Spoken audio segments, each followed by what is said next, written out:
Life has a way of surprising us, especially when we least expect it. In today's story, we follow a mother who spent 30 years of her life giving everything to her son, only to find herself betrayed when she needed help the most. But what happens when she decides to stand up for herself and take control of her life? Join us as we dive into a powerful journey of sacrifice, betrayal, and the strength to reclaim what is rightfully hers. Don't forget to subscribe to our channel to start today's story with Life Stories. I've often thought about the choices I made in my life. Every decision, every sacrifice, felt like it was made with love and devotion. For 30 years, my world revolved around Caleb. When I first saw him, just a frail, abandoned child barely clinging to life, I knew I had to step in. I knew that somehow, in some way, I would give him the life he deserved, even if it meant sacrificing everything I had. I didn't care about what I was giving up, my own comfort, my career, my peace of mind. I wanted him to have a chance at a better life. Those early years were difficult.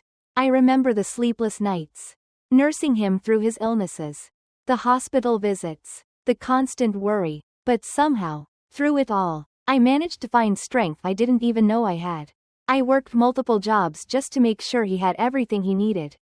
And more importantly, that he felt loved. I made sure to give him the education that I never had, to make sure he would never feel abandoned like I had felt when I was younger. I poured my entire being into raising him, always putting his needs first, always prioritizing his well-being above my own. But there was one thing I never foresaw: how he would repay me for all my efforts. When I lost my job, I thought Caleb would be the one to comfort me. After all, I had spent his whole life giving him everything I had. And now, it seemed, I was the one who needed help. Instead, I was met with cold indifference. I came home that evening, hoping that Caleb would understand, hoping that he would offer some words of encouragement. But instead, he looked at me as if I were a stranger. When I told him I had lost my job, the first words that came out of his mouth were, "Why would you quit? You were earning $8 a month. Now what are you going to do? Just sit around and freeload?" The sting of his words hit me harder than any slap could. The little joy I had felt in returning home evaporated in an instant. It was as if everything I had done for him, every sacrifice, every tear, every hour of work, had been for nothing. I had raised him, poured my life into him, and all he saw me as now was a burden. And then I realized something. For years, I had been so focused on making sure Caleb had everything he needed, so focused on being the perfect mother, that I had forgotten about myself. I had forgotten that I too deserved to be seen, to be valued. I had spent my entire life sacrificing for him. But in the end, it wasn't just about what I could give him. It was also about what he could give me in return. Not money, not possessions, but love, respect, and understanding. In that moment, a wave of clarity washed over me. I had spent years swallowing my pride, convincing myself that everything I did for Caleb was for his good, that he would one day appreciate it. But now I saw it clearly. He didn't see me. He didn't understand the sacrifices I had made. And worse, he didn't even care. I decided then and there that I would no longer be the mother who was walked all over. I had nothing left to give.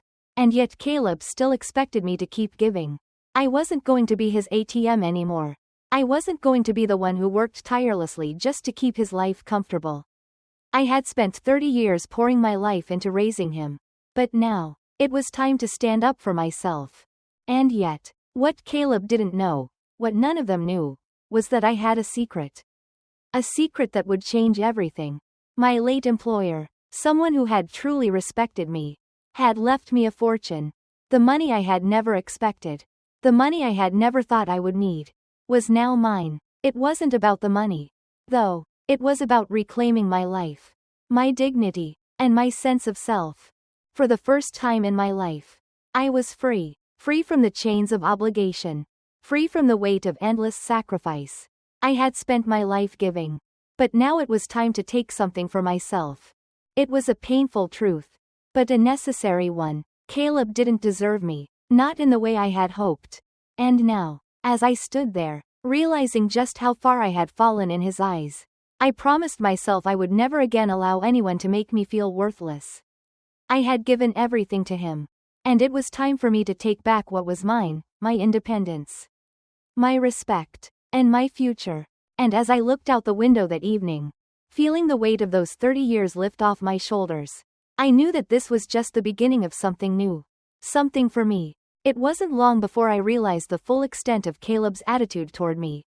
The more I tried to help, the more he pushed me away.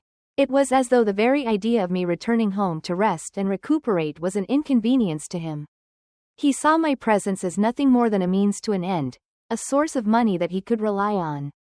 Nothing more. When I suggested that I might help out with his wife Sophia's pregnancy, offering to be there for support, I thought it was the least I could do.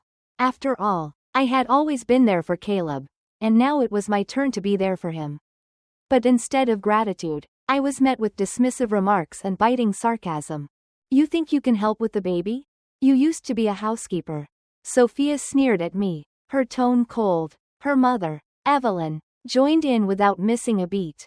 Taking care of a newborn isn't just about diapers and bottles. You need training. This isn't something amateurs can handle. Their condescending words stung, but I bit my tongue. I knew they had already made up their minds. They didn't see me as someone capable of offering help, they saw me as beneath them. A relic of the past. A woman who had worked too many menial jobs to ever be anything more than that. In their eyes, I was still the housekeeper. The one who cleaned their homes, cooked their meals, and never asked for anything in return. It was as if all the years I had devoted to them had been erased in a single dismissive sentence. Still, I tried to keep the peace. I didn't want to cause a scene. I wanted to believe that one day, they would see the person I had become. But instead, they continued to treat me like an outsider, as if my very presence was a burden they had to tolerate. The final blow came when they made it clear that they had no interest in my well-being. Only in what I could provide. Well, if you're so keen to help, you can cover the cost of the nanny and baby nurse. I'll handle the hiring, Evelyn said dismissively. It wasn't just about money. It was the way they saw me, as a source of endless labor. As someone who existed solely to make their lives easier. That's when I knew, I wasn't just being used, I was being taken for granted. It hit me like a wave. After everything I had done for them, all the sacrifices I had made, I was nothing more than an ATM in their eyes. I wasn't a mother anymore. I was a machine. And in that moment, I finally saw Caleb for who he truly was, someone who saw me not as his mother, but as someone who was obligated to serve him, to make his life comfortable, no matter the cost. The thought of working for them, of continuing to put up with their disrespect, made me sick. They didn't want me to rest. They didn't want me to enjoy my life. They just wanted to keep taking, keep demanding, and keep me in a position where I had no choice but to comply. But I had reached my breaking point. I was done being their servant. Done being their punching bag. I'm retiring, I said firmly, my voice steady even as my heart broke. I've worked enough. I'm done. Caleb's response was swift and sharp. Retire? You don't even have a pension. What retirement are you talking about? You're just going to sit around and do nothing? His words cut through me like a knife. I had worked for everything I had. I had sacrificed my own future, my own security, to make sure he had everything he needed. And now, in his eyes, I was nothing more than a lazy old woman who had no right to expect anything for myself. Enough, I said, finally breaking. I'm done. I wasn't going to explain myself to him anymore. I wasn't going to justify my decision to anyone. I had given enough, and it was time to take control of my own life. But just when I thought I had nothing left, I realized that Caleb didn't know everything. He didn't know about the inheritance. He didn't know that I had something he could never take from me. He didn't know that I had a fortune waiting for me, something that could change everything. And so, as I stood there, facing Caleb and the family that had so casually discarded me, I promised myself that I wouldn't let them define me anymore. I had a new chapter ahead of me, and it was time to write it on my terms. The days that followed were filled with a mixture of clarity and resolve. I had finally made the decision to step away from the life that had once defined me. A life of endless sacrifice, where I was nothing more than a worker. a caregiver, and a dispenser of resources. It was time for me to live for myself. For the first time in decades. Yet, despite my newfound determination, I couldn't shake the feeling that Caleb and his family would try to manipulate me again. And they didn't disappoint. Caleb's behavior became increasingly erratic after I told him I was retiring. At first, he tried to convince me to keep working, arguing that we needed the money for his expanding household. But when he saw that I wasn't budging, his desperation took on a different form. He shifted to emotional manipulation, trying to play the role of the wronged son, the poor, helpless man who was simply misunderstood. His attempts were transparent, but it was hard not to feel the weight of his guilt-laden words. "Mom, don't you see? Nicole is pregnant. We need help. You're the only one who can support us now," Caleb said, his voice laced with a mixture of frustration and feigned vulnerability. "Don't you care about me anymore?" I looked at him, really looked at him for the first time in years, and realized that the person I had raised, the boy I had fought for, no longer existed. The son before me was a stranger. Someone who could not see beyond his own needs. He had become someone who took and took, never once stopping to ask if I was okay, if I was exhausted, if I had given everything I had. And yet, even in that moment, as his words echoed in my ears, I wasn't angry. I felt sadness, yes, but not for the reasons he thought. I wasn't sad because of the way he treated me. I was sad because he had never truly understood the depth of my sacrifices. I had never asked for anything in return, never expected to be repaid. But now, I realized that I had been wrong. I had been giving too much. And in the process, I had forgotten about myself. But it was over now. I wasn't going to let guilt and manipulation control me any longer. That's when I made the decision to take a bold step. I reached out to Catherine's lawyer, the one who had handled my inheritance. I had kept my fortune a secret from Caleb, hoping that someday, he would understand that it wasn't about money, it was about reclaiming my life. But now, as I stood at the crossroads, I realized that I needed to be free of them. Completely free. I needed to take control of my future. Not only for my sake but for the sake of my own dignity. I spent the next few days researching properties, looking for a place that would be mine and mine alone. I wanted a home where I could finally breathe. A place that wasn't defined by the sacrifices I had made for others. I found a beautiful lakeside property, nestled in a quiet neighborhood, far removed from the chaos of my past. The idea of living there, of walking away from the life I had built with Caleb and his family, felt liberating. For the first time in years, I felt like I could be myself again.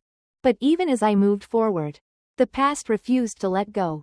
Caleb, desperate to regain control, started to escalate. He contacted my ex-husband, Richard, in an attempt to break me down. I didn't know what he was trying to accomplish, but it was clear that he wasn't going to stop until I gave in. The manipulation had gone from financial to emotional to psychological. And it was only when I looked at my own reflection in the mirror that I realized just how much I had lost in this battle. But I was done. I wasn't going to let them drag me back into their web of lies, guilt, and manipulation. I had made a choice to live for myself. And no one was going to take that away from me. The day I signed the papers for the new house, I felt a weight lift off my shoulders. I wasn't just buying a property, I was buying my freedom. I had spent my life sacrificing for others. But now, it was time to start living for me. For the first time in years, I was excited about the future. A future that was all mine to shape. As I walked through the front door of my new home, the sun streaming through the windows, I realized that this was the beginning of a new chapter. A chapter where I could finally be myself. As the days passed in my new home, I finally began to feel at peace. The weight of the past had been lifted. And with it, the constant pressure I had lived under for so many years. I no longer had to pretend to be someone I wasn't. I didn't have to sacrifice myself for the benefit of others. Not anymore. The house, with its bright, airy rooms and peaceful surroundings, became my sanctuary, a place where I could finally breathe, relax, and rediscover who I was. Caleb and his family eventually faded into the background of my life. I didn't hear from him again. And in some strange way, I felt relief. It was as though I had been carrying a burden for so long that once I put it down, I was able to stand taller, freer. I no longer had to live in the shadow of his expectations or his manipulations. In the quiet moments, as I sipped my coffee by the window or walked through the blooming garden, I reflected on the lessons I had learned. Life had a way of showing you the truth, even if it hurt. And for the first time in my life, I understood that kindness should never come at the cost of self-destruction. I had spent years giving without expecting anything in return. But now I realized that I had to care for myself first before I could care for others. I had found a new life. A life that was truly my own. And I was finally living it. The future was uncertain, but I was no longer afraid. For the first time in a long time, I was truly happy, and that was all that mattered. Don't forget to subscribe to our channel for more inspiring life stories.